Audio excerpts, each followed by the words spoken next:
الحمد للہ رب العالمین والعاقبۃ للمتقین والصلاة والسلام علی سید الانبیاء والمرسلین وعلی آلہ واصحابہ اجمعین، اما بعد، اعوذ باللہ من الشیطان الرجیم، بسم اللہ الرحمن الرحیم۔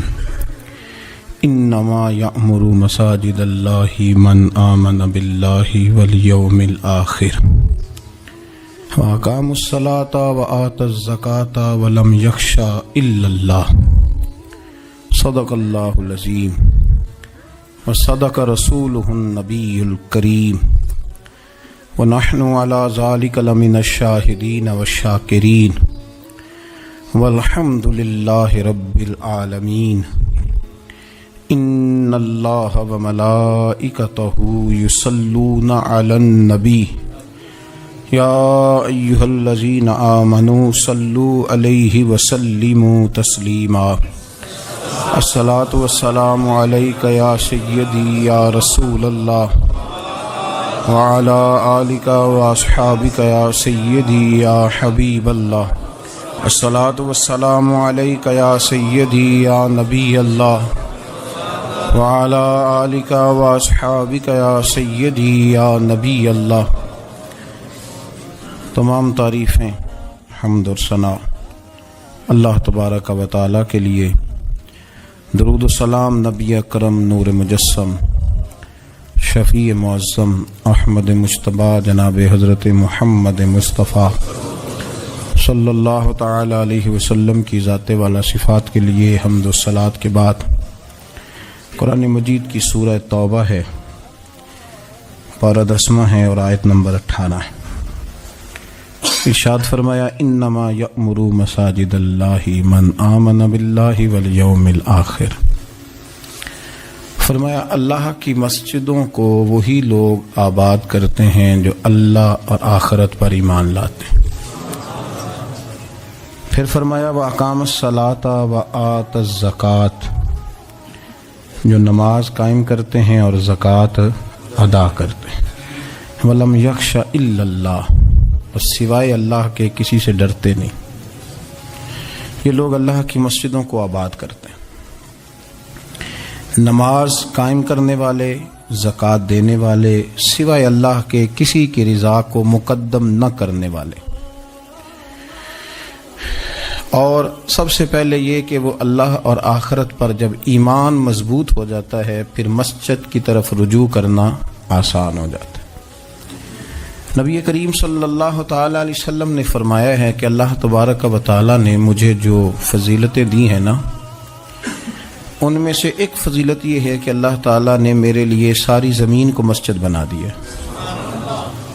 اس کا معنی یہ ہے کہ جہاں بھی نماز ادا کرو گے تمہاری نماز ہو جائے گی، لیکن وہ خاص حصہ، وہ خاص جگہ جو نماز کے لیے وقف کر دی جاتی ہے اس کو مسجد کہا جاتا ہے۔ مسجد کا لغوی معنی تو سجدہ گاہ کے، لیکن وہ خاص باؤنڈری جس کو مختص کر دیا جاتا ہے کہ یہاں نماز پڑھی جائے گی، اس کا نام مسجد ہے۔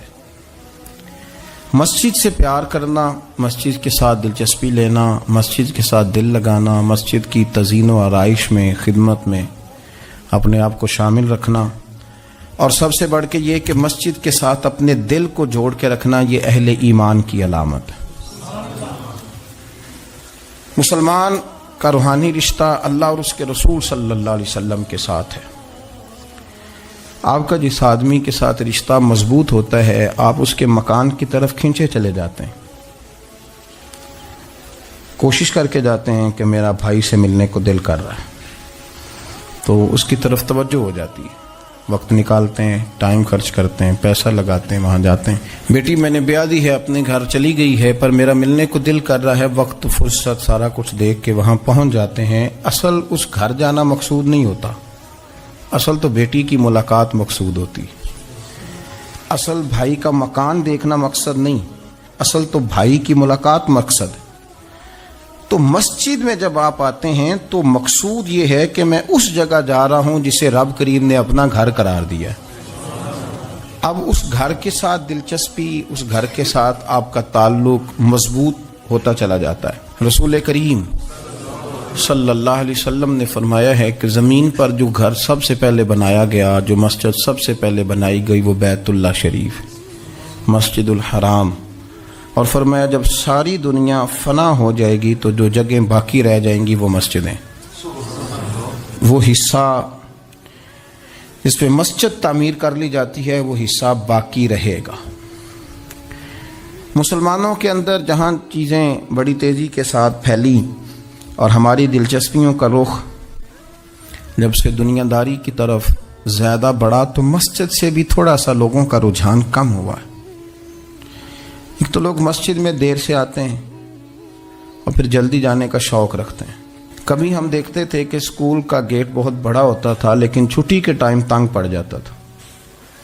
یہی حال مسجد میں جب نماز ختم ہوتی ہے تو اس وقت ہوتا ہے۔ پتہ نہیں کتنے ضروری کام ہیں جو پیچھے ہیں، کون سی ایسی چیز ہے جو دھکیل رہی ہے۔ بچے تو اپنے آپ کو بڑی قید میں سمجھتے تھے اس لیے جایا کرتے تھے، لیکن مسجد سے اس تیزی سے نکلنا، نماز پڑھنے والوں کی نماز کا خیال نہ کرنا، کسی کی تکلیف کا احساس نہ کرنا اور شدت کے ساتھ وہاں سے نکلنے کی کوشش کرنا، اس عمل پر جب غور کیا جائے تو برے خیالات ذہن میں آتے ہیں۔ ایسی چیزیں ذہن کے اندر آتی ہیں جن کا ایک مسلمان کے حق میں ہونا ٹھیک نہیں۔